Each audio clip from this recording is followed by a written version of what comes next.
masuk. Oh iya, rekaman praktikumnya nanti akan saya cek ya, karena sudah masuk ke laptop. Tunggu saya record juga yang ini. Metode pemisahan elektroforesis.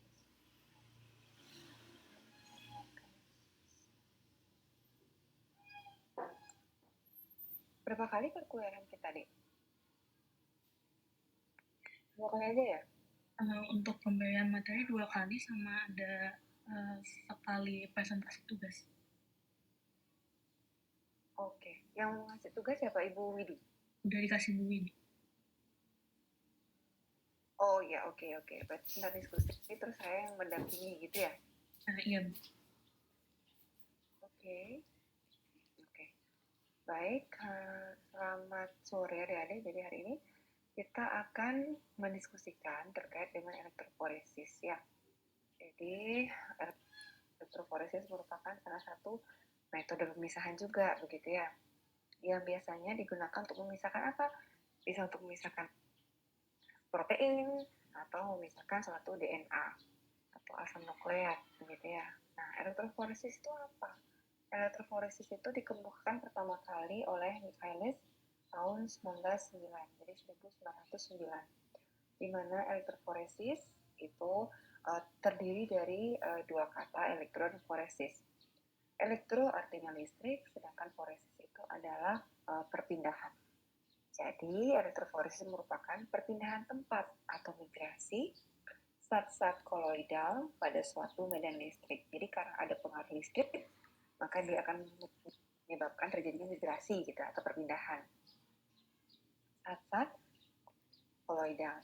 Nah, istilah elektroforesis dikenal juga dengan istilah ionoforesis ya. Iono, jadi ion-ion ya, foresis perpindahan. Jadi perpindahan tempat yang ion relatif kecil karena pengaruh suatu medan listrik gitu. Jadi bisa dikatakan ionoforesis atau elektroforesis. Perpindahan atau migrasi ion itu karena adanya suatu pengaruh medan listrik. Nah, elektroforesis itu tadi sudah saya jelaskan ke depan bahwa ini merupakan salah satu teknik pemisahan komponen atau molekul yang bermuatan. Jadi dia harus bermuatan gitu, berdasarkan perbedaan tingkat migrasinya dalam sebuah medan listrik. Ya, jadi merupakan suatu teknik pemisahan juga gitu untuk memisahkan suatu molekul-molekul yang bermuatan yang didasarkan pada perbedaan tingkat migrasinya dalam sebuah medan listrik. Jadi nanti protein-protein itu kan tersusun dari asam nukleat atau asam amino yang memiliki bobot molekul yang berbeda gitu. Nah, dengan adanya elektroforesis ini mampu kita membedakan nanti protein-protein tersebut didasarkan pada bobot molekulnya gitu nih, yang dipengaruhi oleh suatu medan listrik. Jadi sebenarnya hampir sama dengan KLT, dengan kromatografi gitu ya. Kalau kromatografi kan suatu metode pemisahan yang didasarkan pada perbedaan distribusi suatu zat di antara fase diam dengan fase gerak gitu ya. Nah, kalau di sini yang membuat dia bergerak atau berpindah itu adalah medan listrik melalui suatu fase diam gitu. Fase diam itu berupa gel nanti ya, sehingga dia akan perpindahannya itu akan menyebabkan terpisahnya suatu protein yang dasarnya pada bobot molekulnya gitu. Jadi kalau bobot molekul yang besar akan berbeda pergerakannya dengan bobot molekul yang lebih ringan gitu, karena adanya pengaruh medan listrik tadi. Nah, kecepatan migrasi atau kecepatan perpindahan tadi medan listrik itu dipengaruhi oleh ada muatan ya, jadi muatan, lalu ada bentuk, ada juga ukuran begitu ya, ukuran yang besar atau ukuran yang kecil akan mempengaruhi zat yang akan bermigrasi. Bentuknya pun juga dipengaruhi oleh bentuknya itu juga mempengaruhi kemampuan dia untuk bermigrasi. Begitu pula dengan muatan yang dimiliki oleh suatu zat ya. Kecepatan migrasi tinggi bila muatan tinggi dan ukurannya rendah sama dengan kita ukurannya kecil kan mudah sekali bergerak begitu ya. Jadi kalau muatannya tinggi, ukurannya rendah, itu artinya densitas muatannya tinggi. Semakin tinggi densitas muatan, maka semakin mudah dia untuk bermigrasi. Densitas muatan itu sama dengan perbandingan antara muatan dengan ukuran dari suatu komponen. Jadi densitas tinggi itu bilang muatannya tinggi dengan ukurannya rendah. Gitu. Nah, pergerakan komponen dapat dijelaskan dengan gaya Lorentz. Ya, gaya Lorentz di mana F itu merupakan gaya Lorentz sama dengan muatan dikalikan dengan medan listrik. Semakin besar muatan, semakin besar juga gaya Lorentz-nya. Semakin besar pula perpindahannya. Semakin besar medan listrik yang diberikan, maka semakin besar pula gitu. Gaya Lorentz dan juga perpindahannya atau bermigrasi akan semakin cepat. Prinsip kerja dari elektroforesis, jika suatu fase zat bermuatan diberi suatu beda potensial atau P gitu ya, fase tersebut akan berpindah sepanjang medium yang kontinu ke arah katoda atau anoda sesuai dengan muatan partikel. Jadi dia akan berpindah dari bisa ke katoda atau bisa anoda sesuai dengan muatan partikelnya. Pemisahan dilakukan berdasarkan adanya pergerakan komponen yang bermuatan positif. Jadi kalau misalkan komponennya itu atau zatnya itu bermuatan positif, maka dia akan menuju ke kutub negatif. Dan begitu pula sebaliknya, komponen yang bermuatan negatif akan menuju ke kutub positif. Gitu. Sehingga nanti pada saat elektroforesis, kita ada suatu tahapan di mana dipastikan bahwa semua protein yang akan kita pisahkan itu bermuatan sama gitu. Ya, sehingga dia akan menuju ke kutub yang sama. Gitu. Jangan sampai nanti yang satu lari ke kutub negatif, yang satu lari ke kutub positif. Ya, jangan seperti itu. Tapi kita samakan dia muatannya dulu, sehingga nanti dia akan berpindah menuju ke kutub yang sama gitu. Pergerakan terjadi disebut dengan elektrokinetika. Jadi pergerakan yang disebabkan oleh listrik itu tadi namanya elektrokinetika. Hasil yang didapatkan dari elektroforesis, nah itu namanya elektroforegram. Siklotogram. Kalau elektroforesis namanya elektroforegram. Ya, jadi pergerakannya itu disebut dengan elektrokinetika karena disebabkan oleh listrik dia bergerak gitu ya. Lanjut. Nah, kemanfaat foresis itu apa kemanfaatannya? Jadi manfaat dari foresis adalah bentuk AN protein.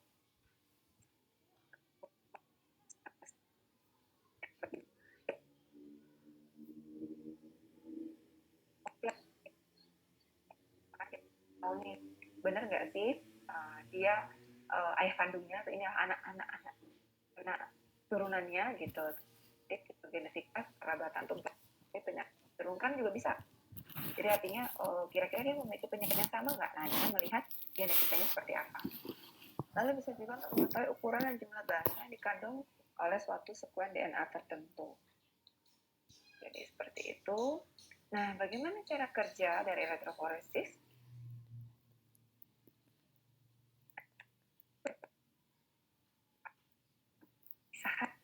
Pemisahan suatu makromolekul seperti protein atau adalah suatu asam nukleat. Posisi molekul yang terseparasi atau yang terpisah atau yang pemisahan tadi itu pada gel tadi ya, pada gel itu fase diamnya itu gelnya dapat dideteksi dengan menggunakan dari warna dia. Jadi kita bisa melakukan identifikasi bisa dengan yang penampak bercak atau mungkin dibaca atau disinari di bawah lampu UV begitu, atau autoradiografi ataupun dilakukan kuantifikasi dengan menggunakan densitometer sama dengan kromatogram ya, dengan KLT di mana bisa dikuantifikasi dengan menggunakan densitometer untuk menentukan berapa jumlah atau berapa kadar dari suatu molekul itu. Nah ini adalah merupakan fase diamnya ya, matriks penyangga. Gel poliakrilamid dan juga agarosa merupakan matriks penyangga yang banyak dijumpai atau yang banyak dipakai untuk pemisahan protein dan juga asam nukleat. Jadi kalau di kromatografi kan fase diamnya itu berupa silika atau bisa berupa C18 misalkan. Nah di sini menggunakan suatu media penyangga yang namanya adalah gel poliakrilamid atau agarose. Ya, bila berada dalam suatu medan listrik, molekul biologi yang bermuatan positif akan bermigrasi menuju ke elektroda negatif dan sebaliknya tadi. Nah, sehingga kita pada saat elektroforesis ada suatu tahapan agar memastikan bahwa zat yang akan kita pisahkan ini betul-betul muatannya sama gitu. Jangan sampai nanti muatannya berbeda-beda sehingga ada yang kutub positif, ada yang kutub negatif karena muatannya berbeda. Jadi kita buat suatu kondisi disamakan dulu muatannya, gitu ya. Jadi muatannya disamakan untuk nanti menuju ke kutub yang berlawanan. Protein, nah ini dia tadi. Protein itu diberi muatan negatif, jadi dikondisikan dia bermuatan negatif semuanya. Sehingga dia akan bergerak menuju ke kutub positif. Sampel protein dimasukkan ke dalam slot atau sumuran atau well gitu ya. Jadi kalau di kromatografi, di KLT ya, kita mau bicarakannya adalah KLT, kromatografi lapis tipis, kita kan menotolkan nih di plat dengan menggunakan pipa kapiler atau menggunakan suatu linomart atau nanomart begitu. Kalau pada elektroforesis, sampel yang akan kita pisahkan atau protein yang akan kita pisahkan itu dimasukkan ke dalam slot atau sumuran atau well. Nanti akan saya perlihatkan ya. Karena sampel ini memiliki berat, mereka akan turun ke dasar sumuran, begitu. Kemudian setelah dia dimasukkan ke dalam sumuran tadi, kemudian dialirkan listrik dengan kutub yang terpisah satu sisi dengan sisi lainnya. Sehingga kalau misalkan protein tadi diberi muatan negatif, sehingga dia akan menuju ke kutub positif. Nah, nanti pergerakannya itu akan terjadi pemisahan karena bobot molekul dari proteinnya berbeda-beda gitu. Bobot molekul yang ringan akan lebih cepat bermigrasi menuju kutub positif. Sedangkan bobot molekul yang berat itu akan tertahan lama, ya. Dekat dengan sumuran dia nanti. Bergeraknya cuma sedikit gitu karena dia saking beratnya. Ketika aliran listrik diberikan, maka terjadi pengaliran elektron sehingga zat objek akan bergerak dari elektroda negatif menuju ke elektroda positif. Lalu molekul-molekul sampel tersebut akan bergerak di dalam matriks gel ke arah salah satu kutub listrik sesuai dengan muatannya. Kecepatan pergerakan ini akan berbeda-beda, itu ya tergantung dari bentuk ukuran atau tergantung dari beratnya atau tergantung dari muatannya. Elektroforesis untuk makromolekul, nah memerlukan matriks penyangga tadi ya. Jadi ada gel poliakrilamid atau berupa agarosa. Kalau gel poliakrilamid untuk separasi protein, sedangkan agarosa itu digunakan untuk asam nukleat. Nah, electroforetic theory atau teori dari elektroforesis. Electroforesis is the motion of particle under the influence of electric field. Jadi di bawah pengaruh dari medan listrik kan, tadi ya pergerakan partikelnya itu dipengaruhi oleh medan listrik. SDS page stand for sodium dodecyl sulfate atau SDS, polyacrylamide gel electrophoresis atau dikenal dengan SDS page. Jadi SDS page ini merupakan matriks penyangga pada pemisahan protein ya, yang mana SDS itu kepanjangan dari sodium dodecyl sulfate. Nanti SDS ini memberikan muatan negatif, jadi menyebabkan protein itu bermuatan negatif semuanya. Lalu polyacrylamide gelnya itu adalah media penyangganya. Nah, dikenal dengan SDS page. Jadi elektroforesis SDS page itu biasanya. Jadi ini digunakan untuk pemisahan suatu protein. Polyacrylamide is used as separation matrix. Jadi digunakan sebagai media penyangga gitu, media pemisah. Nah, SDS page polyacrylamide gel electrophoresis, the purpose is to separate protein according to their molecular weight. Jadi dia akan memisahkan protein berdasarkan pada bobot molekulnya, gitu ya. Nah ini kalau kita lihat gambar, ini akan adalah suatu katode. Jadi dia dari muatan negatif menuju ke muatan positif ya, anode. Diberikan suatu arus di sini. Nah, di sini ini namanya well atau sumuran. Ya, well atau sumuran yang mana sampel loaded into gel by pipette. Jadi, sampel itu dimasukkan ke dalam matriks penyangga ini dengan menggunakan pipette yang mana dia sudah ditambahkan dengan SDS agar protein itu bermuatan negatif semua gitu. Nanti setelah semua dimasukkan ke dalam semburan, baru nanti dihidupkan arus listriknya sehingga protein kecepatannya itu bergantung dari bobot molekulnya tadi ya. Semakin kecil dia bobot molekulnya, maka semakin gampang untuk bergerak menuju ke kutub positif. Gitu kira-kira. Sodium lysosulfate is a negatively charged detergent. Disrupts secondary and tertiary protein structure by breaking hydrogen bonds and unfolding protein. Jadi SDS itu memberikan muatan negatif, ya, suatu deterjen yang bermuatan negatif yang dapat menyebabkan putusnya gitu ya, disrupt atau mengganggu gitu ya, mengganggu struktur protein tersier ataupun struktur protein sekunder, sehingga yang dulunya ada helix, kan ada yang helix, ada yang berupa apa namanya, bentuknya ada helix, ada yang unfolding, maka dia akan lepas gitu, sehingga dia menjadi struktur primer gitu. Jadi dia berupa untaian urutan asam amino yang panjang, tidak lagi membentuk dia struktur sekunder ataupun tersier karena sudah diputuskan oleh SDS-nya menjadi suatu struktur primer gitu. Masks are charged on protein so that all protein act the same as regard charge. Jadi di sini dibuat dia gitu ya, ditutupi dengan muatan negatif protein itu, sehingga semua protein itu akan bermuatan negatif. Prevent protein aggregation, jadi dia juga mencegah agar protein itu tidak membentuk umpatan gitu ya.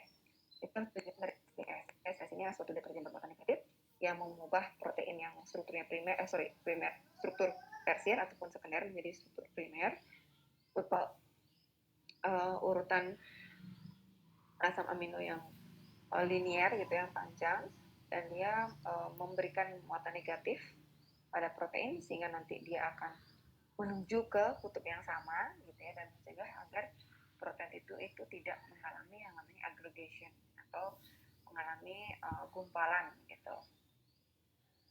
Nah, SDS, SGS gitu ya, recap hydrophobic areas. Nah, di sini kan ada hydrophobic areas nih.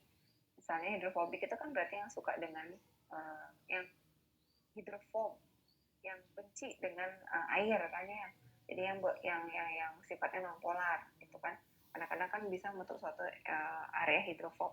Nah, di sini dia akan mau menyebabkan, ini kan ini yang menyebabkan ya lekukan-lekukan yang menyebabkan terjadinya suatu helix misalnya, ini menjadi suatu struktur sekunder. Nah, dengan adanya SDS itu, maka dia di breakdown gitu ya, jadi di breaks up sehingga menyebabkan strukturnya menjadi linier. Nah, gini, dan dia di masking, ditutupi, hatiarnya ditutupi dengan muatan negatif semuanya, sehingga protein itu menjadi muatan negatif semuanya gitu. Tidak ada lagi struktur sekunder ataupun tersier, jadi dia linier, jadi struktur primer saja.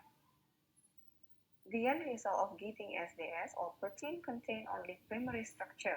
Jadi dia semua protein itu akan menghasilkan suatu struktur primer. Ingat, protein itu kan ada struktur primer, sekunder, tersier, dan kuartener. Ya, jadi dia berlipat-lipat, jadi sangat kompleks begitu. Tapi dengan ada SDS, maka dia akan menjadi linier dia. Ya.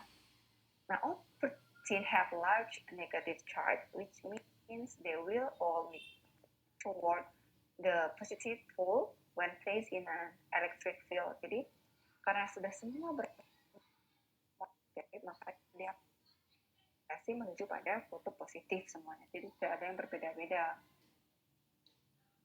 Page itu adalah polyethylene gel, yaitu merupakan suatu media penyangga gitu ya. Kalau nggak ada page, kalau nggak ada matrik penyangga, maka nanti tidak tertib dia bergerak menuju pada kutub positifnya gitu. Jadi harus ada media di situ ya sebagai penyangganya.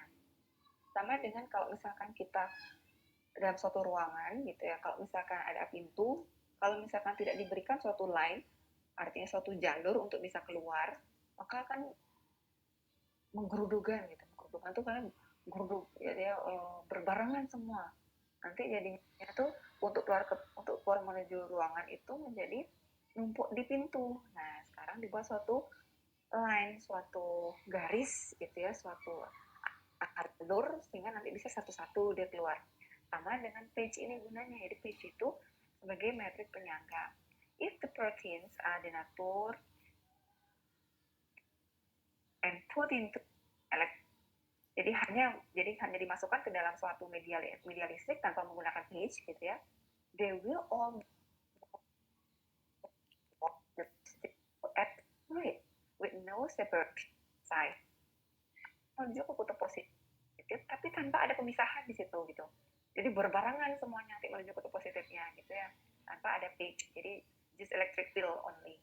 However, if the protein are put into an environment that will allow different size protein to move at different rates, the environment is a polyacrylamide. Jadi lingkungan itu disebutlah polyacrylamide ya. Nanti dengan adanya polyacrylamide itu, maka dia bisa nanti berjalan menuju kutub positif itu didasarkan pada bobot molekulnya. Bobot molekul yang kecil akan cepat menuju kutub positif, bobot molekul yang besar akan tertahan lama di atas gitu ya, akan tertahan lama di dekat kutub negatif gitu. The entire process is called polyacrylamide gel electrophoresis. Ya, namanya itulah PAGE, polyacrylamide gel electrophoresis. Small molecule move through the polyacrylamide forest faster than big molecules. Big molecules stays near the well. Jadi dia big molecule itu akan tertahan gitu ya, tertahan di dekat dari well tadi, di dekat tempat dia tadi dimasukkan gitu. Jadi bergeraknya itu lambat gitu ya, karena dia big molecule with a high molecular weight. Gitu. The end result of the SDS page has two important indicators. One, all protein contain only primary structure, and two, all protein have a large negative charge, which means they will all migrate toward the positive pole when placed in an electric field. Seperti itu. Before protein are applied to the gel, they are also exposed to a disulfide bond reducing agent mercaptoethanol. Nah, jadi sebelum protein tersebut dimasukkan ke dalam gel, biasanya diberikan suatu agen atau deterjen yang mampu memutuskan ikatan disulfida tadi, sehingga harapannya tadi dia menjadi bentuk linier, artinya membentuk suatu molekul primer. Ya, the mercaptoethanol assists in protein denaturation by reducing all disulfide bonds. Polyacrylamide gels are prepared by free radical polymerization. Ya, jadi ini penjelasan mengenai bagaimana cara kita membuat polyacrylamide gel. Jadi tidak langsung kita membeli polyacrylamide gel, tidak, kita bisa membuat. Membuatnya itu didasarkan pada komposisi, jadi berdasarkan dari reaksi polimerisasi gitu. Jadi by free radical polymerization of acrylamide and the cross-link agent namanya TMAT gitu ya, NN-methylene bisacrylamide gitu. Chemical polymerization is controlled by an initiator namanya salasa. Jadi polyacrylamide gel itu tersusun dari ada akrilamid dan juga ada NN-methylene bisacrylamide yang diinisiatori oleh suatu TMAT gitu. The copolymerization of acrylamide with the methylene bisacrylamide produce network in 3 dimension. Nah, seperti ini. Jadi polyacrylamide gel itu dibentuk dari adanya akrilamid dan juga ada NN-methylene bisacrylamide dan ada inisiatornya, itulah suatu TMAT, sehingga membentuklah dia suatu polyacrylamide gel. Terbentuklah dia gel gitu. Ya. Jadi kita nggak langsung beli gel itu enggak. Jadi dibeli kita bahan dasar untuk membuat gelnya dulu gitu, serbuk. Ya. Dan nanti komponen-komponen ini kalau konsentrasi yang ditambahkan berbeda maka akan menyebabkan kekentalan atau ukuran pori dari polyacrylamide gelnya akan berbeda juga gitu. Jadi penyusunnya itu adalah akrilamid, NN-methylene bisacrylamide dan juga inisiatornya berupa TMAT tadi. Jadi yang perlu diperhatikan gitu, yang perlu disiapkan untuk melakukan suatu elektroforesis, maka kita harus punya page rigs including glass tube, spacer, comb, and ya. Lalu ada power supply ya. Power supply itu kan pemberi arusnya. Protein sample, jadi sampelnya ada loading buffer. Loading buffer itu nanti untuk nanti membantu gitu ya, untuk nanti membantu agar dia bisa masuk ke dalam sumuran, jadi jangan sampai mengambang gitu deh. Jadi akan masuk ke dalam sumuran dan dia nanti akan memberikan menyangga pH begitu, sehingga nanti muatan tetap terjaga dan bisa nanti menuju ke muatan bermigrasi menuju ke muatan positif. Nah, di situ loading buffer itu mengandung ada 2 mercaptol yang tadi untuk mereduksi ikatan disulfida tadi, ya, disrupt protein cross-link, dan ada blue bromfenol. Nah, blue bromfenol itu digunakan sebagai pewarna nanti di situ. Jadi di dalam loading buffer tadi, jadi untuk nanti menambah berat agar dia masuk ke dalam sumuran, dia juga di situ ada mercaptoetanol yang berfungsi untuk merusak ikatan disulfida, dan juga ada blue bromfenol sebagai pewarna untuk mengidentifikasi jalannya. Jadi biar mata kita tuh bisa melihat sampai mana dia bermigrasi gitu dengan adanya blue bromfenol tadi. Lalu ada running buffer dan juga ada marker gitu. Nah, pada saat membuat gel polyacrylamide gitu ya, nanti ada yang namanya stacking gel, ada yang separating gel. Jadi nggak semuanya sama. Jadi stacking gel dan separating gel. Kalau stacking gel itu gel yang digunakan untuk gel pengumpul namanya. Jadi kan tujuannya untuk mengumpulkan sampel. Jadi dia ada berada pada well atau sumuran. Lalu setelah dia semuanya masuk nanti sampelnya ke dalam stacking gel ini, baru nanti dia akan diberikan arus, akan masuk ke dalam separating gel, akan terjadi pemisahan. Nah, di sini ada 4%, ada 15%. Maksudnya apa? Ini adalah komposisi akrilamidnya. Semakin tinggi komposisi akrilamid, maka pori-pori gelnya kan semakin mengecil, kan, semakin kecil, sehingga dia separating gel itu pasti ukuran porinya lebih kecil dibandingkan dengan stacking gel. Stacking gel itu hanya untuk sebagai tempat untuk mengumpulkan sampelnya dulu. Nah, itu dia nanti berbarengan, karena adanya migrasi maka dia akan menuju pada separating gel yang memiliki ukuran pori yang lebih kecil, sehingga terjadi pemisahan yang baik begitu ya. Oke, begitu kira-kira. Nah, ini jadi ini adalah merupakan suatu marker. Nah, ini ada marker protein yang dimasukkan ke dalam sumuran. Ini protein-protein yang kita nggak tahu, misalkan sampel 1, 2, sampai dengan 8. Lalu di sini adalah jenis bobot molekul. Jadi ada marker dengan protein dengan bobot molekul yang berbeda. Sehingga kalau misalkan ada sampel 2 gitu ya. Oh, sampel 2 itu berarti dia memiliki protein yang bobot molekulnya di antara 39 dengan 51. Di sini misalkan pada track nomor 2 ini dia ada protein yang bobot molekulnya 39 kilodalton. Jadi dari sini kita bisa menentukan kira-kira molekulnya ini protein apa sih dengan kita melihat marker dari protein itu. Jadi yang memiliki bobot molekul 39 itu protein apa sih? Nanti dilihat markernya. Seperti itu. Jadi ini untuk melakukan suatu analisa kualitatif ya. Kalau di kuantitatif kan bisa dengan menambahkan densitometer begitu kira-kira. Okay, the actual bands are equal in size, but the protein with each band are of different size.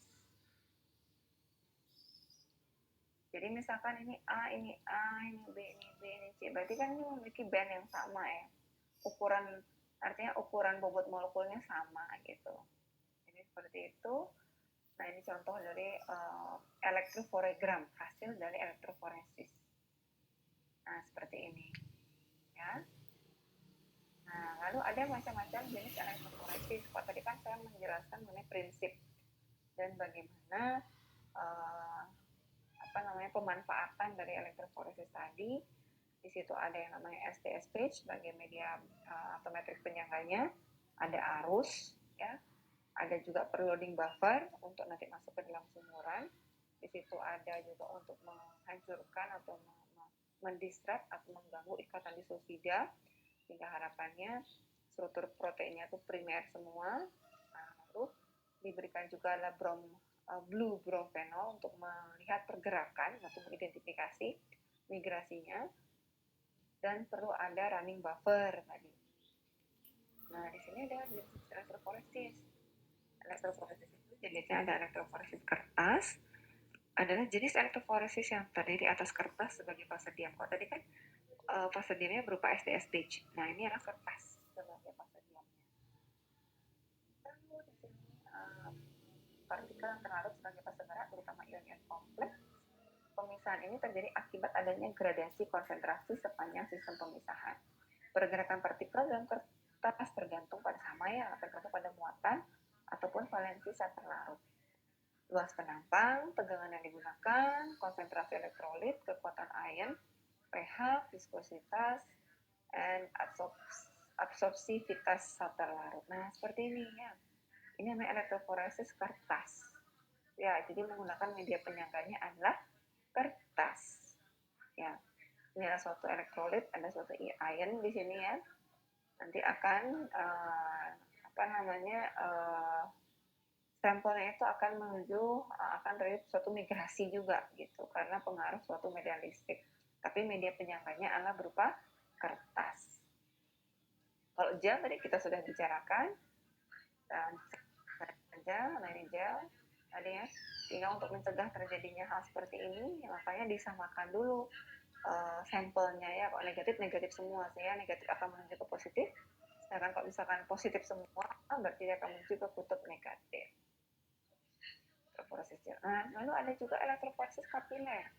Metode elektroforesis ini digunakan untuk memisahkan asam amino. Jadi asam amino, protein, lipid, karbohidrat, nukleotida dengan resolusi yang tinggi gitu ya, yang dilakukan pada pipa kapiler. Beda, pipa kapiler dipakai ya sebagai media penyangga.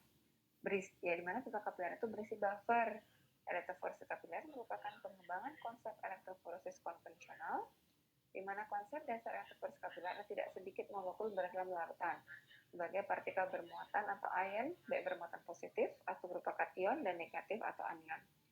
Kalau media listrik diberikan pada larutan molekul bermuatan tersebut, maka masing-masing ion akan bergerak menuju elektroda. Prinsipnya sama.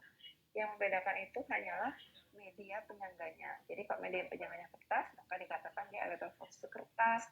Kalau media penyangganya gel, berarti elektroforesis gel. Kalau dia berupa kapiler, maka ini disebut elektroforesis kapiler. Nah, seperti ini. Jadi dia media penyangganya itu adalah berupa pipa kapiler yang di dalamnya berisi buffer, gitu ya.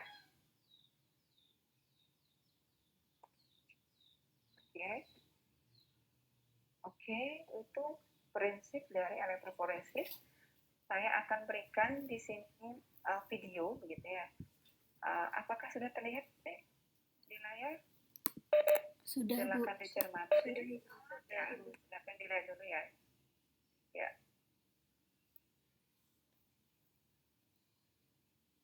SDS polyacrylamide gel electrophoresis, the powerful tool to resolve proteins into their molecules.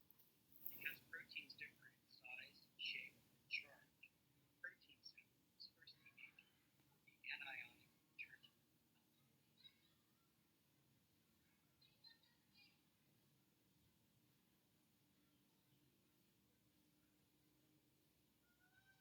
Jadi di sini tambahkan dengan SDS, tadi ya, adding SDS.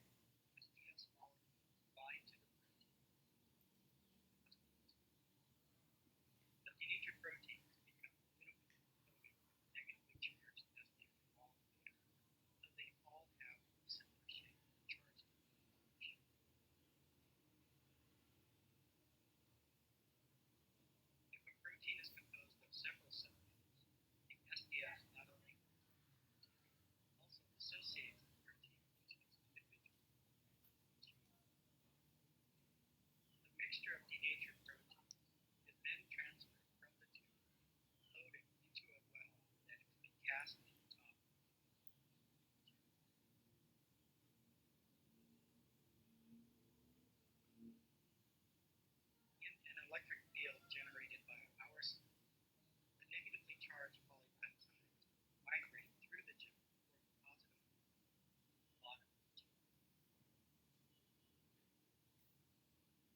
Migrating polypeptides are retarded by the tangled network. Smaller polypeptides travel more evenly and quickly and do larger. Because the polypeptides have similar charge to mass ratios, the distance they travel approaches based on this principle, proteins are separated according to themselves. Low molecular weight have greater mobility. Sorry, kenapa dia? If a protein is composed of several subunits, the SDS not only employs the protein, but also associates the protein to its individual chain. The mixture of denatured proteins is then transferred from the tube and loaded into a well that has been cast on top of the Nah, dia di-loaded di well-nya ya pada stacking gel. generated by a power supply. The negatively charged polypeptide migrate through the gel toward the gel. Migrating polypeptides are retarded by the tangled network. Smaller polypeptides travel more easily and quickly and do larger. Because the polypeptides have similar charge to mass ratios, the distance they travel approaches based on this principle, proteins are separated according to themselves. Low molecular weight, greater mobility. Oke, sudah ya. Potong dia. Oke. Begitu kira-kira. Sebelumnya ada pertanyaan kah dari kalian? Ini PPT-nya juga sama ya, jadi mengenai electrophoresis SDS page. Ini juga tadi sudah, saya lanjutkan kepada ini juga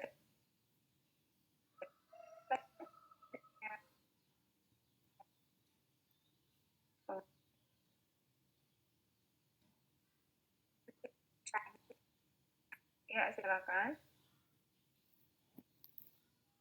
Baik Ibu, sebelumnya terima kasih atas kesempatannya. Saya Arnita Farhani di 2 ini. Jadi saya baru mengetahui juga Bu tentang electrophoresis kapiler ini, dan saya lebih ingin tahu lebih dalam lagi mengenai electrophoresis kapiler. Jadi yang ingin saya tanyakan itu mengenai hal apa sih Bu yang harus kita perhatikan dalam pemisahan electrophoresis kapiler sehingga nanti pada prinsip kerjanya menghasilkan produk yang maksimal. Mohon dibantu jelaskan itu. Oke, tadi begini ya, electrophoresis itu berbagai jenis tadi ya. Prinsipnya adalah satu zat yang dipengaruhi oleh adanya medan listrik, di mana fase diamnya itu adalah berupa, kalau dia electrophoresis kertas berarti kertas fase diamnya. Kalau dia berupa gel berarti gel dia fase diamnya. Kalau dia kapiler berarti ada suatu kapiler, di mana di dalamnya itu pipa kapiler, di dalamnya itu ada suatu buffer ya. Pemisahannya sama, prinsipnya adalah yang didasarkan pada adanya pengaruh dari medan listrik yang menyebabkan dia terpisah dalam suatu media penyangga, yang mana bobot molekul yang berbeda akan menyebabkan migrasi di antara media penyangga itu akan berbeda gitu. Jadi kalau bobot molekul yang rendah, maka dia akan lebih cepat bermigrasi. Terus tadi apa yang diperhatikan di situ? Yang pertama adalah pastikan bahwa sampel tadi dalam kondisi yang sama. Nah, misalkan kalau tadi ada protein, nah protein itu kan tersusun dari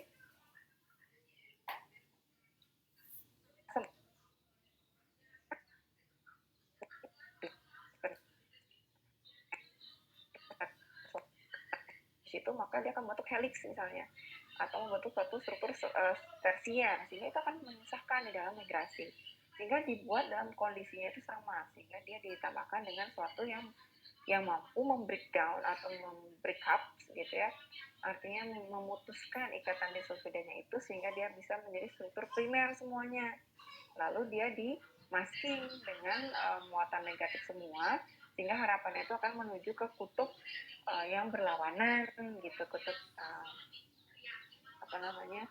ke kutub positif. Lalu diperhatikan lagi adalah beda potensial ataupun arus listrik.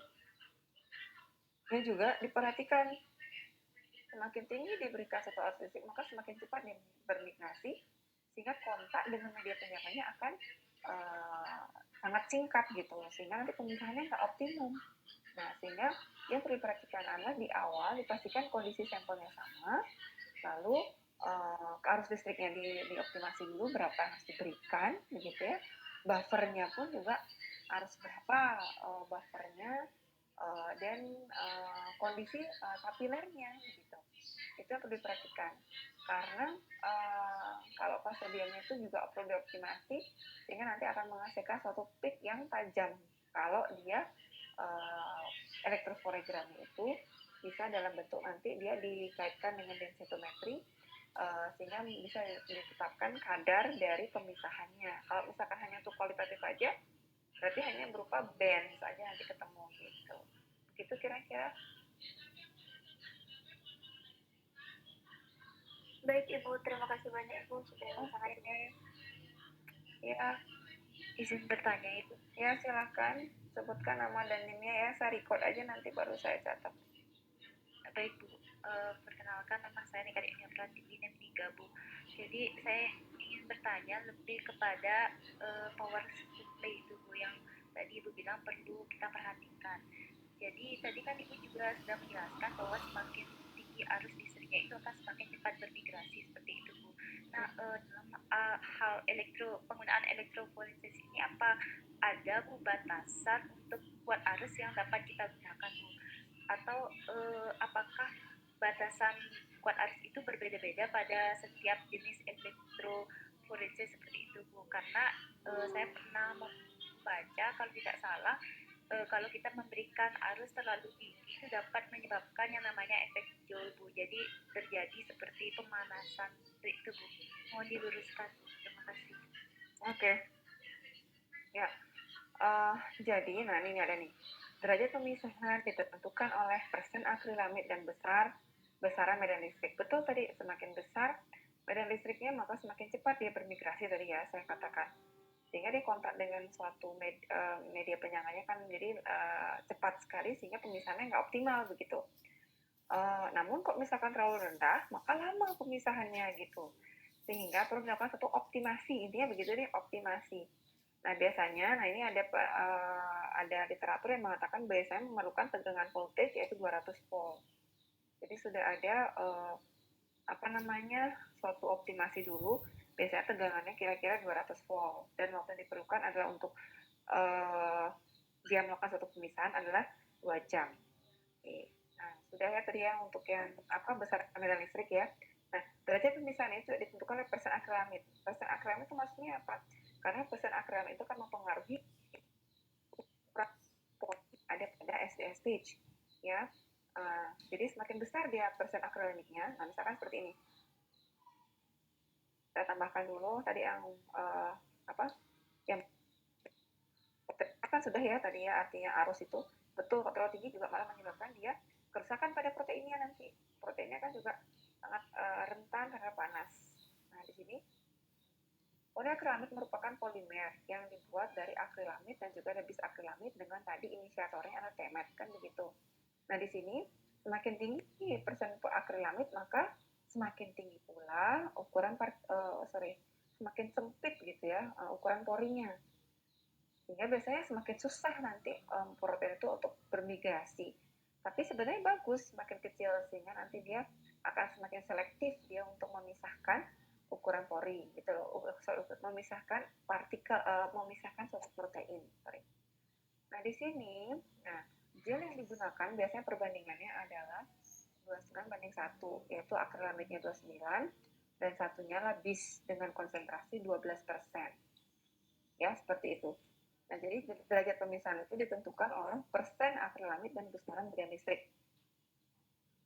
Ya, itu. Jadi yang pengaruh itu persen akrilamidnya dan juga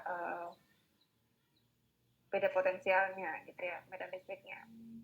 Jadi di sini tadi terlihat bahwa ada gel ada dua, ada gel penumpuk dan juga ada gel pemisah. Kalau gel pemisah itu dia konsentrasinya 10%. Jadi biasanya akrilamidnya itu ya ini di mana penyiapan gel pemisah atau resolving gel 10%. Jadi dia di sini 30% ya konsentrasi dari antara akrilamid dengan bisakrilamidnya 30%. Coba kita lihat sekarang stacking gel. Nah, ini gel pemisah gini. Nanti dibuat stacking gelnya, penumpuknya dia adalah konsentrasinya hanya 5%. Jadi akrilamid bisakrilamid 30% itu hanya diambil 1,7. Sedangkan kalau tadi resolving gel atau sebagai pemisah, dia diambil 5 mili dengan konsentrasinya 10% jadinya. Jadi dia akrilamidnya itu lebih ukuran porinya itu menjadi lebih kecil gitu. Jadi lebih selektif nanti dalam memilih suatu protein gitu. Nah, di sini tadi ada pertanyaan. Ibu, itu langsung biru. Enggak, Dek. Itu biru itu karena memang pada saat dia memberikan loading buffer, menambahkan tadi kan ada SDS, kan SDS di situ ditambahkan dengan loading yang berwarna biru gitu. SDS yang berwarna biru, tapi kan proteinnya tidak berwarna, dia biru. Bisa juga. Jadi biasanya menambahkan suatu komasi blue sebagai standing gelnya itu untuk nanti dia mengidentifikasi pemisahan. Biasanya ditambahkan suatu komasi blue. Cuman komasi blue itu bersifat karsinogenik, makanya hati-hati, biasanya pakai gloves kita ya. Jadi standing gel seperti itu. Jadi di sini ada loading buffer, dan loading buffernya berisi apa aja loading buffer? Ada yang namanya suatu deterjen tadi yang membreakdown mercapto etanol namanya, jadi untuk membreakdown ikatan disulfida dari protein. Lalu di situ ada SDS untuk memberikan muatan negatif, dan juga di situ ada komasi blue atau yang digunakan sebagai penanda atau identifikasi. Oke. Nah, ini warna dengan komasi blue selama 30 sampai dengan 60 menit. Dicuci. Caranya gimana nih? Oke. Saya perjelas ya. Kalau tadi di loading buffernya ada yang namanya tadi blue bromfenol. Jadi di dalam sini ini ada blue bromfenol. Tadi bukan komasi blue ya. Blue bromfenol namanya. Nah, blue bromfenol itu untuk kita melihat sampai mana migrasinya.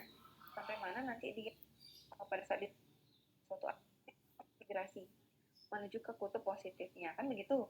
Setelah dia bermigrasi, kan terlihat sudah selesai. Nah, kadang-kadang kan mau lihat pemisahannya, sehingga dia diwarnai gitu. Diwarnai dengan komasi blue dengan jalan dia direndam deh. Jadi direndam, gelnya tadi, hasil pemisahan tadi itu diambil ya. Jadi stacking gel itu diambil, resolving gel atau gel pemisahnya diambil. Jadi diwarnai dengan cara direndam dengan biru komasi selama 30 sampai dengan 60 menit. Setelah itu dicuci dengan metanol dan juga asam asetat glasial sampai biru pada gel menghilang. Sehingga tinggal warna biru pada pita-pita protein. Jadi harapannya nanti gel kita cuci itu gelnya biar nggak berwarna biru lagi dengan menggunakan metanol asam asetat. Sedangkan birunya itu akan berikatan kuat dengan band, dengan pita-pita pada protein. Jadi kelihatanlah dia nih bandnya gitu. Nah, seperti ini. Jadi tadi bisa menghasilkan seperti ini tuh dengan merendam dengan menggunakan komasi blue dulu. Lalu dicuci, tujuannya agar backgroundnya ini menjadi putih lagi, yang nanti biru itu hanya band proteinnya saja gitu. Begitu kira-kira. Ada pertanyaan lagi? Izin bertanya, Bu. Ya, sebutkan nama dan NIM. Baik, Bu. Terima kasih. Perkenalkan, saya Sindu, NIM 35.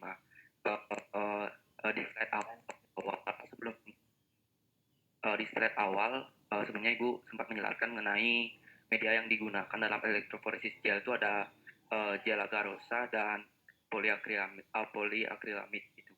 Itu untuk pemilihan gelnya itu apakah ada ketentuannya, Bu, jika kita misalnya menganalisis senyawa A harus menggunakan gel tertentu, misalnya poliakrilamid, dan kalau senyawa lain harus agarosa, apakah ada ketentuan seperti itu atau bagaimana, Bu? Dan kira-kira keuntungan dan kelebihan dari antara agarosa dan penggunaan gel poliakrilamid itu tersebut, Bu? Kemudian, Bu, pertanyaan saya yang kedua, Bu, mengenai stacking gel dan resolving gel. Ya, kalau saya catat bahwa tadi untuk stacking gel di poliakrilamid itu menggunakan 4% dan resolving gel pada poliakrilamid itu 15%. Apakah itu sama juga pada jika kita menggunakan gel agarosa, Bu? Seperti itu, Bu, pertanyaannya. Mohon informasinya, Bu. Terima kasih. Oke. Bedanya elektroforesis gel SDS page dengan agarosa, bedanya kalau SDS page itu digunakan untuk protein pemisahannya, sedangkan agarosa itu digunakan untuk DNA. Itu aja bedanya nih. Nanti untuk apa keuntungan, apa kelebihannya nanti kalian yang akan mencari ya, tugas kalian itu. Apa sih bedanya SDS page dengan agarosa? Yang jelas SDS page itu digunakan untuk pemisahan protein, sedangkan agarose itu digunakan untuk pemisahan DNA atau nukleat. Biasanya kalau agarose itu tidak ada stacking gel, tidak ada resolving gel. Jadi nanti coba dicek, nanti tugas kalian itu silahkan dicari apa sih terus dengan dengan SDS-PAGE. Lalu bedanya tadi resolving dengan stacking. Stacking itu hanya untuk sebagai gel penumpuk, untuk gel untuk mengumpulkan gitu. Untuk mengumpulkan apanya? Untuk mengumpulkan sampel gitu. Nah, kalau mengumpulkan sampel, otomatis karena dia mengumpulkan sampel sehingga tidak memerlukan suatu ukuran pori yang kecil untuk pemisahan, cukup hanya dengan menggunakan suatu perbandingan tertentu, asalkan dia mampu mengumpul sebagai pengumpul aja. Sedangkan kalau misalnya adalah suatu resolving atau suatu pemisah, nah itu harus diperhatikan benar, itu dioptimasi dulu biasanya berapa konsentrasi sesuai antara akrilamid dengan bisakrilamidnya sehingga menghasilkan suatu ukuran pori yang baik yang mampu memisahkan suatu protein begitu. Biasanya itulah konsentrasinya 15%, jadi lebih tinggi dia sehingga ukuran porinya lebih kecil dengan harapan mampu memisahkan dengan baik nanti proteinnya gitu. Begitu kira-kira deh. Oh, baik, Bu. Terima kasih, Bu. Oke. Lalu, nah di situ tadi ada loading buffer ya. Loading buffer tadi kan ceritanya itu ada isinya sebagai bromfenol. Bromfenol itu ada bromfenol gitu ya. Bromfenol tadi digunakan sebagai untuk mengidentifikasi, jadi untuk mewarnai protein, atau kalau dia berupa DNA berarti untuk mewarnai DNA sehingga bisa mengidentifikasi jalannya atau migrasi protein pada metrik. Nah di situ juga kadang-kadang di loading buffer itu juga ada gliserol deh. Gliserol itu digunakan sebagai pemberat gitu, sebagai pemberat sehingga sampelnya itu dapat masuk ke dalam sumuran. Dan apabila nanti dialiri oleh suatu arus listrik, dapat bermigrasi sesuai dengan tracknya. Jadi jangan sampai dia ngambang gitu. Kalau ngambang berarti kan nanti nggak bisa masuk ke dalam tracknya. Jadi tidak mengapung lah pada sumuran. Jadi biasa loading buffer itu di situ ada suatu suatu bromfenol untuk pewarna agar kita bisa melihat migrasi protein, dan juga ada gliserol sebagai pemberat sehingga nanti dia tertampung di dalam sumurannya gitu, sehingga dia nanti bisa bermigrasi di dalam tracknya sendiri gitu, nggak sampai nanti dia mengapung. Kalau mengapung kan nanti nggak bisa masuk ke dalam tracknya gitu. Begitu kira-kira. Jadi nanti dipahami ya bedanya stacking gel dengan separating gel. Jadi kalau stacking gel itu hanya sebagai untuk menimbun gitu ya, untuk menimbun atau memekatkan suatu protein menjadi satu jalur yang sempit itu biar nanti serentak dia berjalan gitu dengan adanya stacking gel. Jadi sebagai penahan sementara agar nanti dia bisa bermigrasi bersamaan gitu, serentak menuju ke kutub positifnya. Itu kira-kira.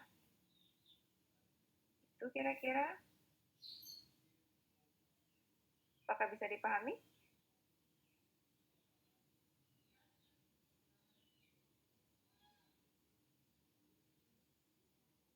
Halo?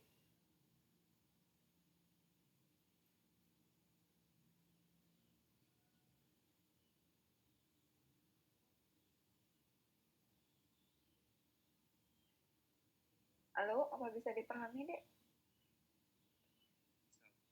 Oke. Ada pertanyaan lagi?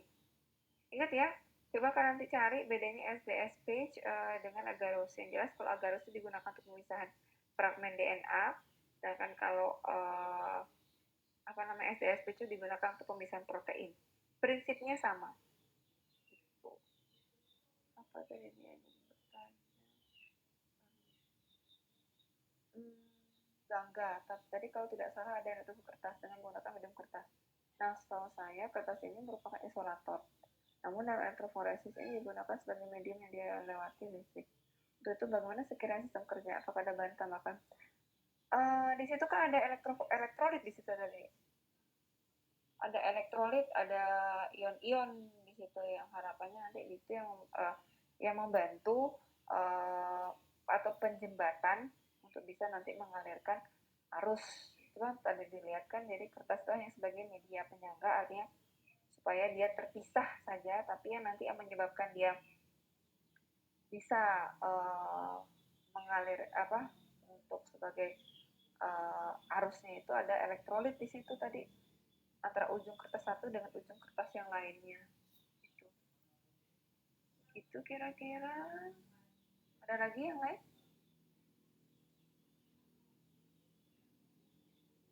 Ada? Oke, saya mau tambahkan sedikit. Nah, kalau di sini, mana tadi ya? Sorry. Bahwa di dalam elektroforesis ini bisa digunakan untuk menentukan bobot molekul dari suatu protein yang kita tidak tahu. Nah, contoh penentuan perhitungan elektroforesis. Ini kan merupakan biomarkernya ya. Jadi ini adalah merupakan sumuran markernya. Jadi ada 1, 2, 3, 6 sampai dengan 7. Nah, misalkan begini, misalkan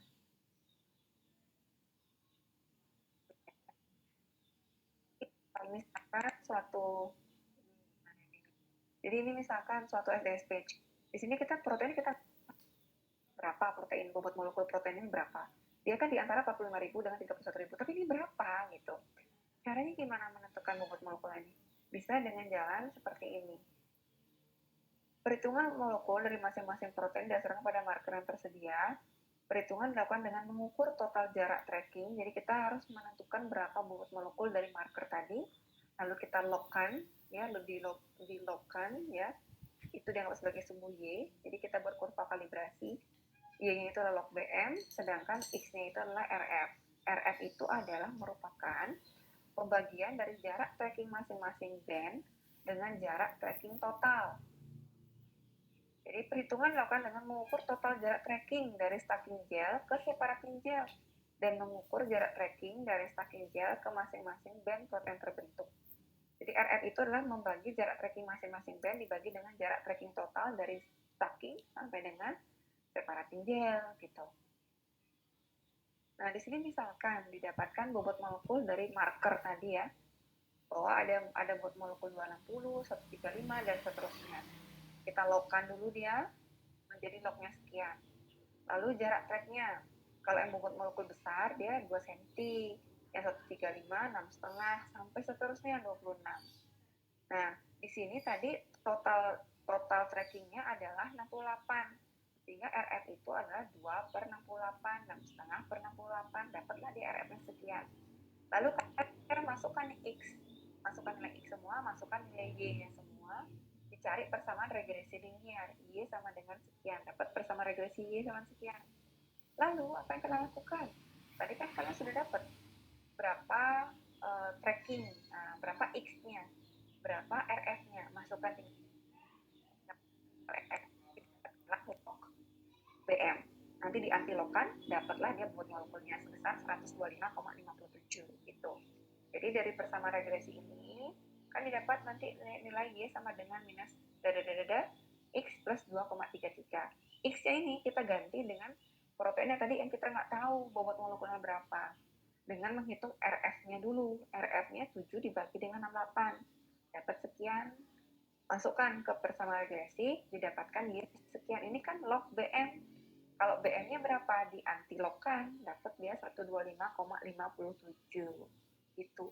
Jadi itu cara untuk menghitung bobot molekul yang tidak diketahui, misalkan dari seperti ini ya.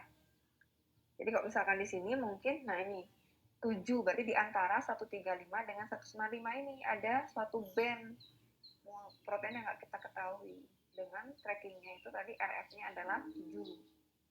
Jadi dia ternyata bobot molekulnya berapa molekul protein itu? Oh, 125,57 gitu. Itu kira-kira untuk penentuan bobot molekul. Bisa dipahami? Mudah-mudahan bisa ya. Bisa Ibu. Oke, sip. Oke, kalau begitu, apa boleh saya end meeting hari ini?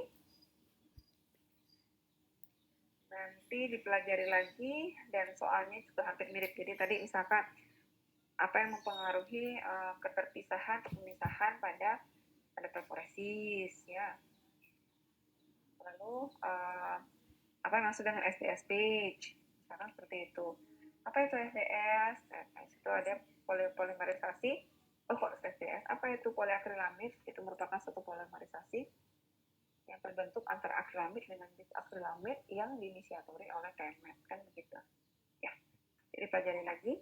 Nanti ingat dicoba dicek, nanti dikumpulkan di dalam Google Drive mengenai perbedaan antara agarus dengan poliakrilamid beserta keuntungannya, ya, sesuai dengan pertanyaan Nasindu. Nanti dimasukkan ke dalam Google Drive, linknya nanti dikirimkan oleh forma ke saya, ya, sebagai nilai tugas. Saya kira itu saja.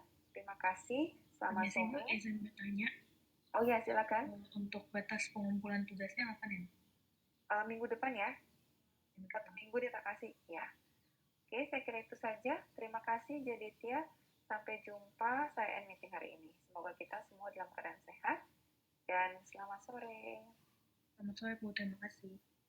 Selamat sore Bu, terima kasih. Salam sehat Bu.